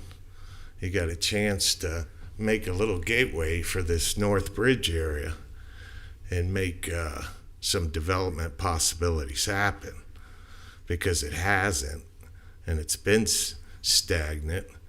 And I think it's time that this area gets some attention, because I've owned 2 houses on Northeast 8th Avenue. I've owned lots on George Bush. I still own where the Corcoran building is. And we've been trying to step up the avenue because they did repave it and everything, and that came out great. Now you're going to have a new bridge, just a bridge study going on for the next 3 years. This is time that this area can come up to the standards of the others, that, you know, the consortiums like your own have made the right decisions. And look what it's done. You've got destination 1 for a lot of areas, north and south here. And this can help everyone that comes from the north, the south, and make that a nice thoroughfare. And the one thing of a new structure helps start off this look where everything starts looking up to date. I grew up in this area. I grew up at St. Vincent's. I could tell you when every one of those buildings were built, you know. So it's time. I think the last structure is probably the plaza where Mary Ann's. That's 1981. So I hope you do let this go forward, because it would really help the north end. Thank you. Thank you. Is there anyone else? Seeing no one, public comments closed. Applicant or any rebuttal, any cross-examination? No cross-examination, just some responses to some comments. With regard to the height, and I understand that seems to be a concern. The regulations allow a maximum of 54 feet. Now, whether or not somebody agrees of a parapet or that is not a 60-foot height that allows to project above the building. The building's measured 54 feet to the roof deck. But to address concerns, there could be an alternate that could be provided with regard to, for instance, to the south, the CF allows a maximum of 48 feet. The GC allows 48 feet. There have been some situations on the redevelopment on the rezonings on South Federal Highway, east of Federal, where they limited it, the height to 48 feet. Still 4 floors, but it's 48 feet. Then you still got to deal with the other development standards that are required of the CBD. This does not create, understanding the analysis on the traffic, this does not create negative impacts on the area with this grid system. All those properties, if you do an analysis, you have a number that's high. But the reality is with this property, it's a half an acre, and the constraints, it's limited in its development potential. With regard to the CBD actually provides the desired transition, because there is no transition between the abutting CBD and this particular property. So while it's saying it's a transition to the residential area, well, this is a commercial property zoned RM, and there's no transition to this property that would get that proper investment for what they want to see as just a low-scale residential. The Live Local Act has been mentioned. It seems like that's like the sky is falling, all due respect to everybody. But there's one Live Local development in Delray Beach, and that's because it's on a hard drive site next to 95, where it's acres a lot larger than anything. If you've all looked at the numbers and how to develop a set, and you're dealing with 40% workforce housing on a half an acre lot, and the numbers aren't going to work for you when you have to try to redevelop. So when you're dealing with these smaller parcels, that's not where you're going to get the live local. And I haven't seen it yet. I haven't seen it in some other areas. So understanding 40 units to the acre, it would be very hard pressed. Now, keep in mind, at the Hampton Apartments, it's at 82 units to the acre. 19 units on 0.23 acres. So that's what you have in the adjacent neighborhood. This is not a precedent. And the attorneys and the planners will tell you every instance is identified as its own situation. I already identified to you that this is not the same as south of 6th Street, where you've seen the redevelopment of those lots. You've seen new duplexes, new single-family homes south of 6th Street. You haven't seen that type of investment in this particular area. So the benefit is a community benefit in the fact that it would also result in a well-planned development. So for those reasons, now I could offer one other item, and I did discuss this with my client. In another situation in Osceola, when we changed the zoning from RM to CBD, there was a provision where, let's say 7th Avenue is considered a primary street. So right now you can develop that and have multiple driveways coming out on the 7th Avenue. And so if it's designated a primary street, the buildings front it creates that streetscape, pedestrian-friendly, connective, pedestrian environment, and you don't get the back of house facing a residential area. Or you have, in these, like I said, multiple driveways or dumpsters loading in that area. So that could be an option to mitigate any potential issues, limited the height to 48 feet, or providing making 7th Avenue a primary street just adjacent to this property. And because we would appreciate the opportunity to move forward and not have the rezoning denied at the P&Z level, we feel this is a transition area, and there's circumstances that are particular to this area that warrant the rezoning. And that's my thing. I'd appreciate your time and consideration. Thank you. Thanks. And Ms. Dassery or Ms. Pinkston, do you have any? We do have a few comments. So first of all, it was brought up that crematoriums would be allowed on the subject property, but RM zoning does not allow that as a use. So I would have to understand further why that was being presented as something that they could do on the property. And then secondarily, I think it would be highly unlikely that we would designate this as a primary street, because when you look at the CBD regulating plan, their primary street designation stops at, I think it's 4th there. So to just have a primary street designation disconnected from any other primary streets would not be something that we would likely pursue. And then thirdly, just to refer to, I think, where the comp plan anticipates transitions between zoning districts. So the comp plan anticipates and promotes and requires the idea of transition at the back of properties, with the idea that at the rear that's less of an intrusive transition than if you have a 54-foot building facing a 45. So that currently the zoning on the property would allow for meeting that requirement. So just to clarify that point. And nothing else unless. Could you say that last part again? Okay. Make sure I understood. So the comprehensive plan, so in this policy, provide transition between land use designations at the rear of property or at major corridors. So I think the question would be, does the board consider 7th Avenue a major corridor? And I think based on everything in our comprehensive plan, it wouldn't be considered a major corridor from that.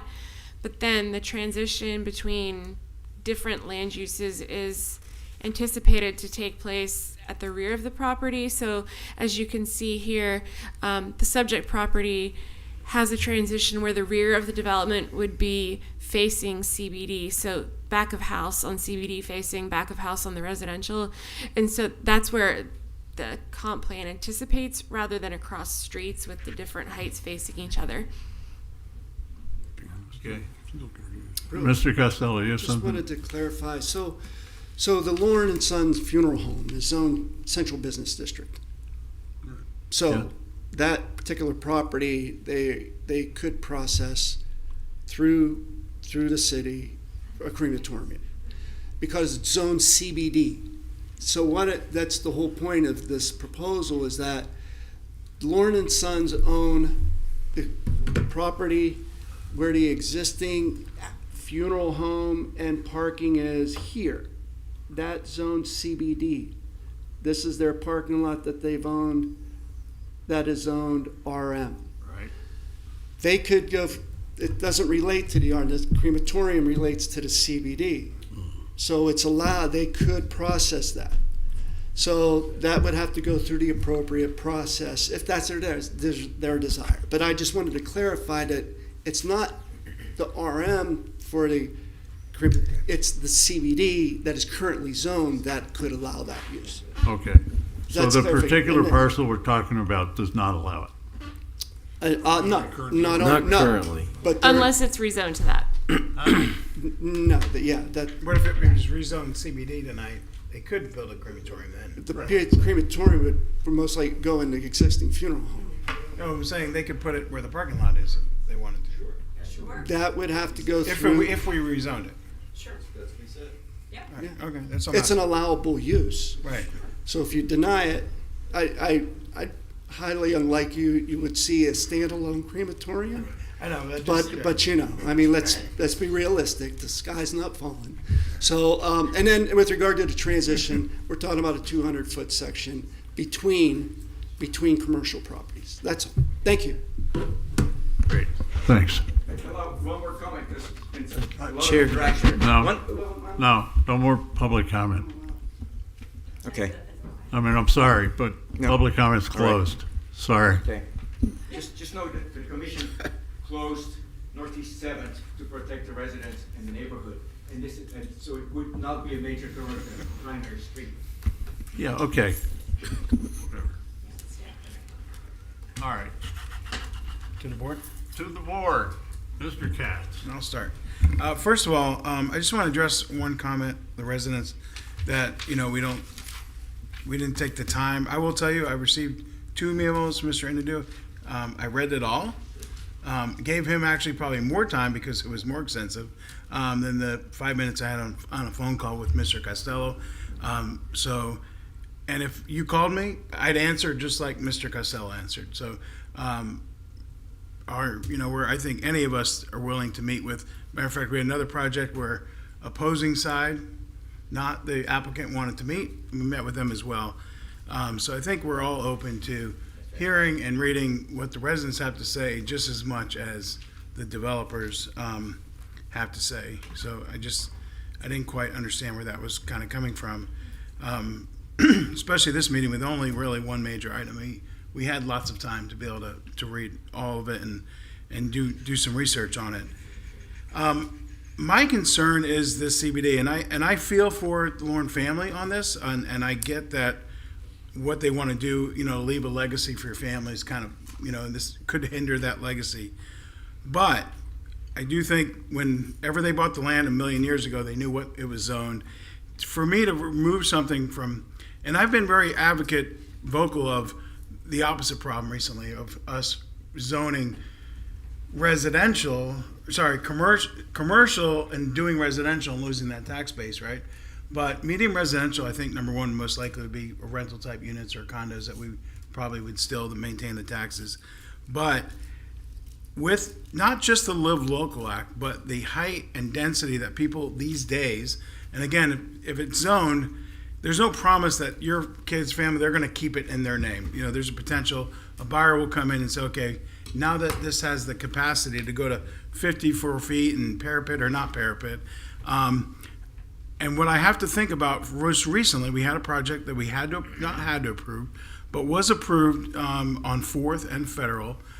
Very similar sized lot, maybe even a smaller lot, where they stuffed 90 pounds of sand into the, we approved that lot where it just got stuffed, and it was like, well, we have to approve it because it's CBD and they're allowed to go to. And I asked the question, just because it's CBD, do they have to go to 40 feet, right? Do they have to? They don't.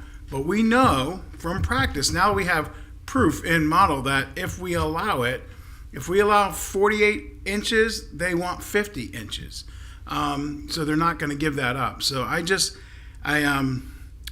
first I really, looking at it, it may okay, it's commercial, maybe it would be combined. But once I started to really look at the neighborhood to the east of it is residential. And I think that this should be some type of small residential transitional, what it was designed to be. It should stay that way. So I'm just not inclined to change.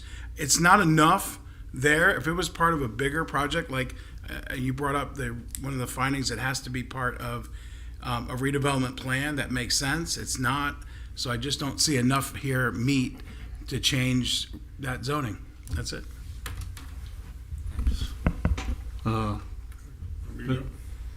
Mr. Patton, yeah. Yeah, I echo his comments about us only speaking with developers. We'll speak to anybody or applicants for developers. And like Cam, I did spend more time reading Jack's stuff and trying to back check it with the report. And then when that phony, not the phony, but the botched report got out, and I was trying to back check it, that didn't check, and so it got a little confusing. But I would like to say that I appreciate what the Warren family has done for Delray Beach. It's quite a legacy, and so we're all grateful for that. And this is a difficult decision because microphone. Yeah. We're talking about compatibility between zoning, and it's between a CBD and it's between and the RM is next to residential. So what's the compatibility? Is it compatibility with the residential or is it compatibility with the CBD? And I've waited. I think a couple things have influenced me the most. One was the increased traffic that the CBD would bring. I don't know if you happen to drive by George Bush when St. Vincent is getting out, the traffic backed up to Federal and beyond that, and then you throw in the bridge closing and the bridge opening. I don't know because we don't get to see what could possibly end up there. But if the more intense zoning, I think the more traffic would be flooding down southward through the more residential parts of Southeast 7th because they got to escape George Bush. So they'd be running down to the 4th Street light. The other thing is, the comp code, which talks about like facing like. I think that and the traffic have me persuaded that the zoning should remain the same on that parcel. That's it. Okay. I think. Hold on. Let me check my notes. Yeah. That's it. Ms. Gizalewski. Sure. I'm really sensitive to the history of this neighborhood in this area and what has gone on there. It's amazing how long that was such a core of the heart and the beginning of the city. And I'm sensitive to how that's developed going forward, but I do believe some revitalization of that area would be helpful and beneficial. And however that's done, I think what has been most complicating for me is the fact that we're talking about a single parcel. So we seem to go back and forth between this one parcel and then it combined with the existing funeral home parcel. I know they're owned by both. And so which is the front of this and which is the back? And so for me, 7th Avenue is the front, right? So the like meets like in the rear is complicating to me. I think we're having like not meet like in the front. if this were to go through, if that makes sense. Am I thinking of this right? I'm going to look to staff to correct me if I'm wrong. But so anyways, as a single parcel, I look to see what can be developed there, and I've worked as a planner for many years as doing transportation, and so I can tell you that the 3,000 trips is not feasible realistically. I mean, there is an issue of having to look at the max intensity, but with the easements and right-of-way dedication required, I think that's an issue. I do like the idea of having, if this parcel is developed independently, which it can be developed as its own now or in the future, then I do. Is your like, mic on? That's what I asked where they can have. Okay, I'll lean in. I'll lean in. So we share over here. She needs to Derek go take and I- minutes. Derek and I are buddies. I do like that concept presented to move the access from on 7th Avenue a lot to kind of help alleviate some of that. And I also am like the idea of a height restriction, but I was thinking more on the order of the RM height restriction of 35 feet, so that it would match what's with the residential around it instead of the commercial that is around it, which is so I'm leaning towards it with a height restriction. All right. Thank you. Mr. Strong. Just a question. I noticed in the staff report, you all indicated in 2006 everything within that block was rezoned CBD except for this particular lot, but it didn't tell why. So the staff have an answer for that? Why this particular lot remained RM as opposed to CBD?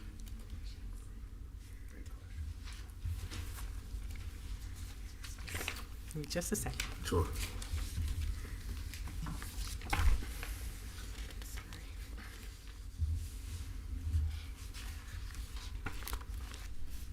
So let's see. So 74, that was the abandonment prior to 90. And you said what year?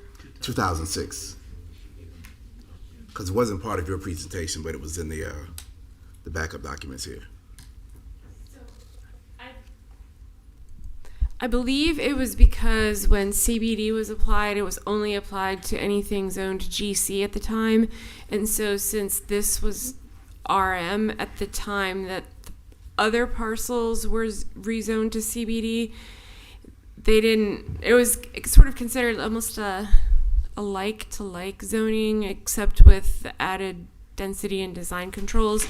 So at that time, the CBD was only applied to the GC, not any residential parcels. Okay, and this wasn't zone GC at the time. That's what you're saying. Okay, Correct. I get that. Okay. So it was an intentional decision at that time. Okay. So then I guess what I'm stuck with this policy 2.7.5. Right, because again, we're bound by the LDRs and what the regulations say. So my question is, and I didn't hear it, maybe somebody can enlighten me on it, but we're to deny any request to change from residential use or zoning designations to designations other than community facilities or open space. What is it? Unless the proposed changes implement an adopted neighborhood or redevelopment plan. Do we have that? No, so there's not an adopted or proposed neighborhood or redevelopment plan there. Now, is that what Jeff was talking about when he said the staff kind of looks down upon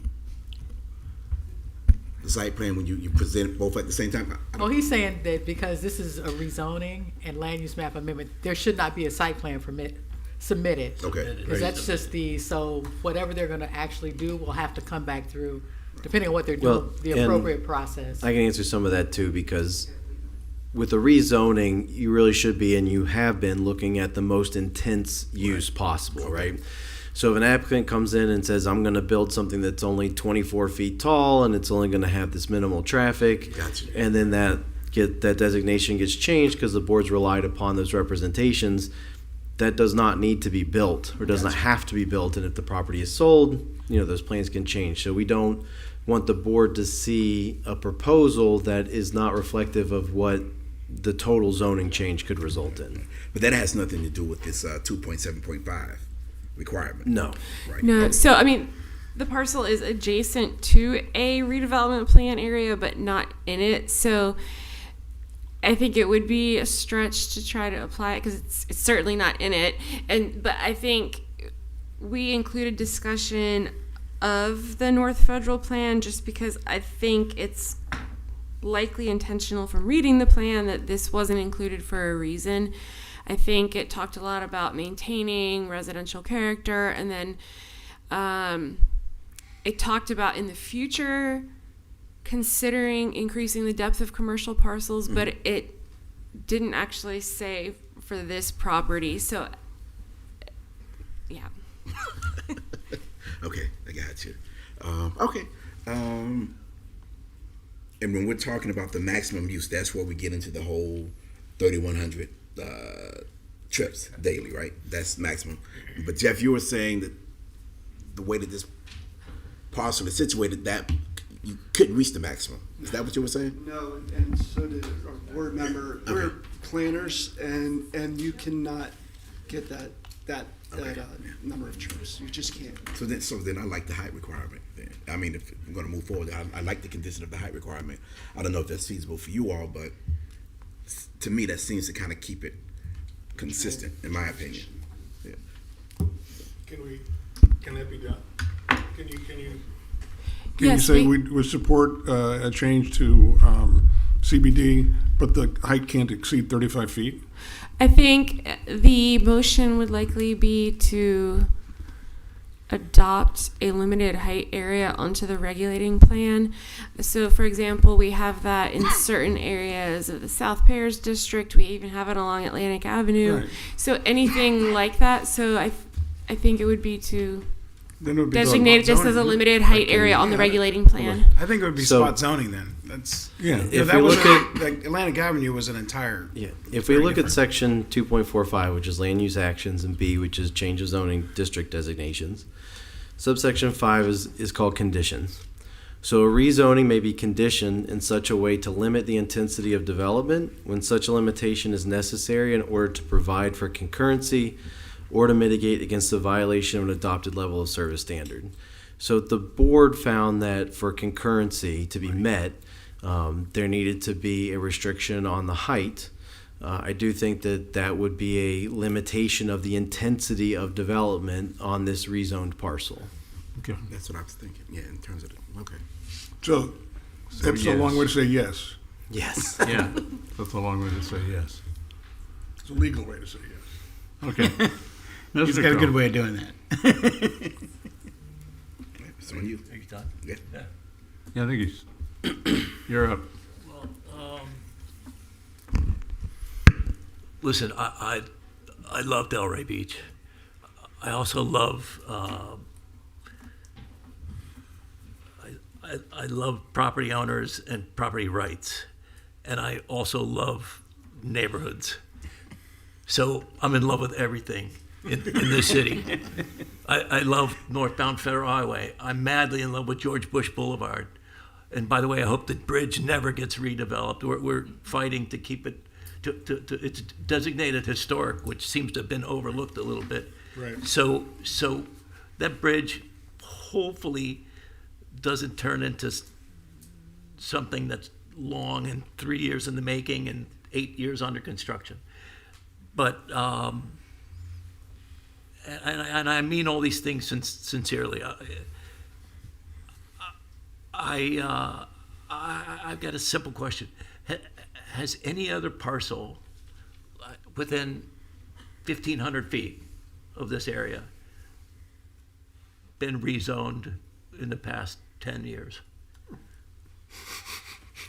Quick. Okay, off the top of your head. And I'm not trying to. I mean, that has even a remote similarity to what we're trying to weigh tonight.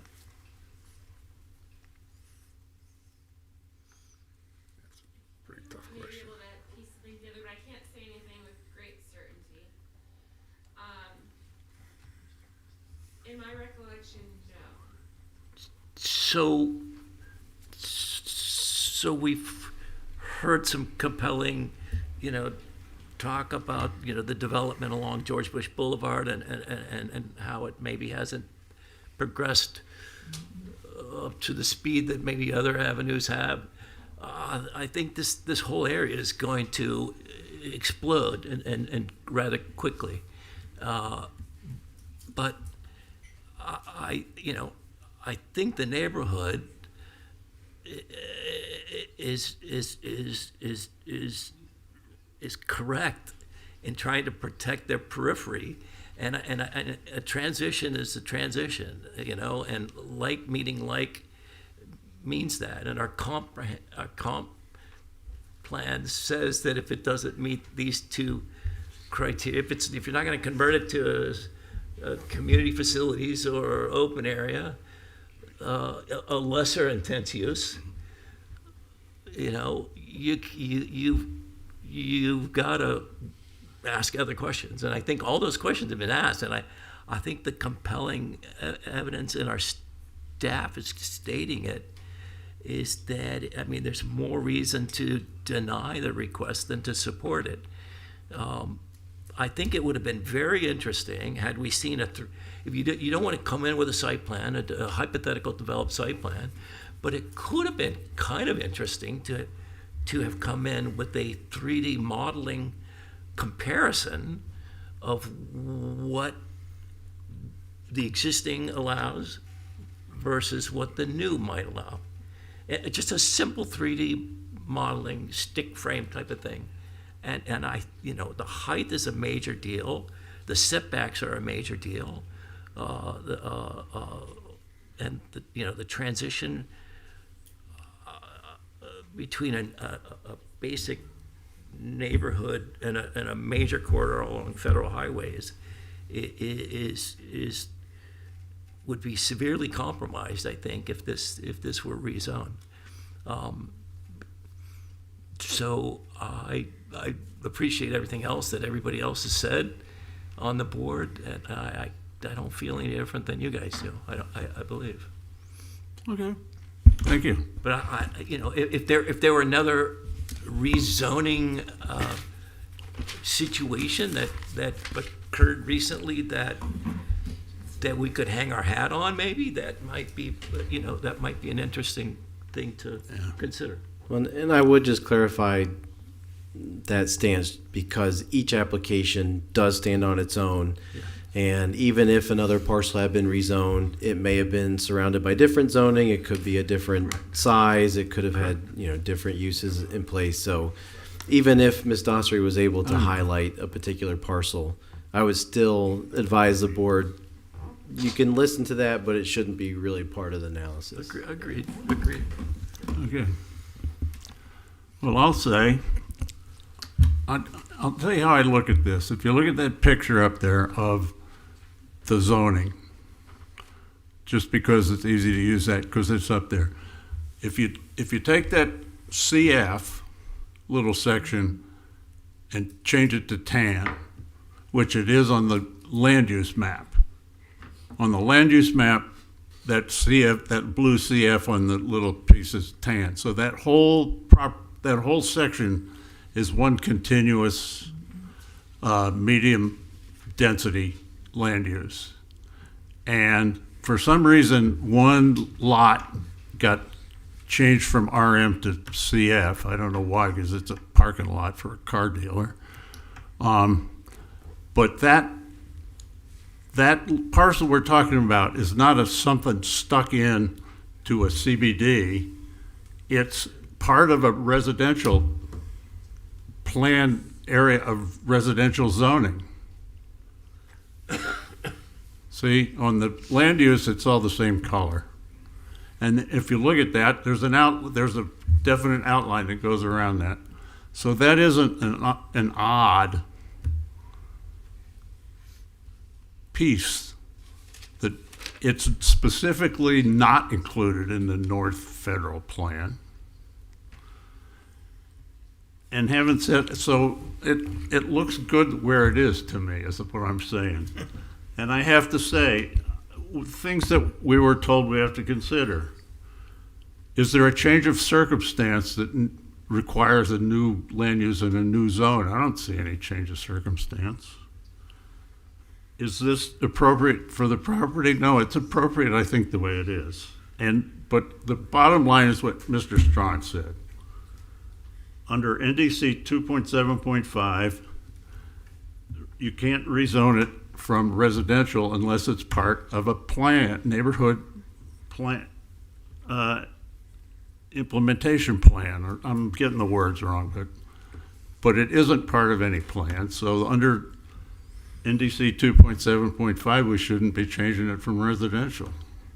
And in case nobody guessed, I will not support the change. Can I make a motion? If somebody else has something to say, go ahead. One quick question, just approving the zoning change with a condition on the height, the applicant would inherit all the setbacks, which are more severe in CBD than they are in. No, they're not. No, they're not. It would they're be greater, yeah. subject No, to they're everything in CBD except for height, and I can go to CBD that. setbacks are not more restrictive. The setbacks are more restrictive In R residential? now. Okay, I'm sorry. By a lot. 25 and 30 feet I got instead it. of 10 feet. No, I got it backwards then, sorry. Can I make a motion? Are we ready for a motion? Does anyone else have a comment? Yes, we're ready for I'd a like motion. to move denial of ordinance number 28-26, a privately initiated request to rezone the property located northwest corner of Northeast 7th Street and Northwest 7th Avenue from medium density RM to Central Business District with associated amendment to the Land Development Regulations LDR figure 4.413B-1 Central Core Beach Sub-District Regulating Plan to add the subreg property, finding that the amendment and approval thereof is not consistent with the comprehensive plan and does not meet the applicable criteria set forth in Land Development Regulations. Is there a second? Second. Okay, we have a motion by Mr. Katz, Chair, second. just quickly to clarify, the motion is one to recommend. So this is not, the I board just makes read a what you recommendation. have Yeah. here for me to read. But it's to recommend denial. It says I move believe- denial is what it says. Yeah, so I think you just read the rezoning one before the land use. Oh, there's one. Oh, there's yeah, two so the options. land use would I be a went all the way to the bottom. Yeah, so if you Do you want me to redo my motion? we- I'm gonna move a recommendation of denial of an ordinance number 27-26, a privately initiated request to amend the land use map from medium density to commercial core for the property located at northwest corner of Northeast 7th Street and Northwest 7th Avenue, finding the amendment and approval thereof is not consistent with the comprehensive plan. It does not meet the applicable criteria set forth in land development regulations. Second. Okay, we have the motion by Mr. Katz, second by Mr. Copen. Before we call the roll, we'll just note that yes is to deny. Deny the, right, the recommendation, right? We're not gonna recommend approval to the commission. Well, but when you vote on the motion, Yeah. if you vote yes, you're Vote voting yes, you're voting to deny, to correct. deny. Okay, Ms. Miller, Who made the second? Was it Price or was it? Mr. Cope. Okay. I didn't, no, No, I didn't I second did. it. Oh, Mr. Mr. Patton. Patton did, Yes, sorry. that's Mr. right. Patton. Okay. And would you read the roll, please? Roger Cope, Yes. Mitch Katz, Yes. Deidre Strong, Yes. Jim Chart is absent, Price Patton, Yes. Karen Kieselsley. Kieselsley. I'll get it. Yes? No. Gregory Snyder. Yes, so that's 1, 2, 3, 4, 5 to 1. Now, do I have to do the rezoning also then? Yeah. Okay. Can I say what I just said before, or I have to say it again? Say it again. You can read it again, I'd appreciate You it. need All right, I'll do it again. Try to get it right I need to practice. Move denial of ordinance number 28-26, privately initiated request to rezone the property located northwest corner of Northwest 7th Street at Northeast 7th Avenue from medium density residential RM to Central Business District CBD with an associated amendment to Land Development Regulations LDR figure 4.413-B1 Central Core and Beach Sub-District Regulating Plan to add the subject property, finding the amendment and approval thereof is not consistent with the comprehensive plan and does not meet the applicable criteria set forth in the Land Development Regulations. Do we have a second? I'll second it. Okay, this time it's motion by Mr. Ketch, second by Mr. Cope. And again, Ms. Miller, would you call the roll? Roger Cope, Yes. Mitch Katz, Yes. Deidre Strong, Yes. Jim Chart is absent, Price Patton, Yes. Karen Kieselty, No. Greg Snyder, Yes, again, 5-1. Well, sorry, guys. I am sorry. I also want to add something I meant to say earlier is one thing I don't understand with the city. Like Mr. Lauren mentioned about the history of his family, how they were the ambulance, right? They were, they had hospital beds. Like, why aren't funeral homes? Why are they in CBD and not in CF? To me, that they are a community facility. I mean, it's somewhere people go. I get it's a business, but so is a church. But I don't know, but I would suspect that it may go back to being allowed in CBD because of existing funeral homes, so they may have just been added. I don't know. I mean, it's something that every city needs. You need a cemetery, you need a funeral home, you need, church, you need synagogue, you need it all. And it just, to me, it should be somehow part of the fabric of the community forever, because people aren't going to stop dying. I mean, might live a little longer, but they're dying. Yeah. It's going to happen. Again, sorry, but we don't. It is what it is. Yeah, it just, yeah. And thanks for your service. Yes. All right. Comments, staff comments.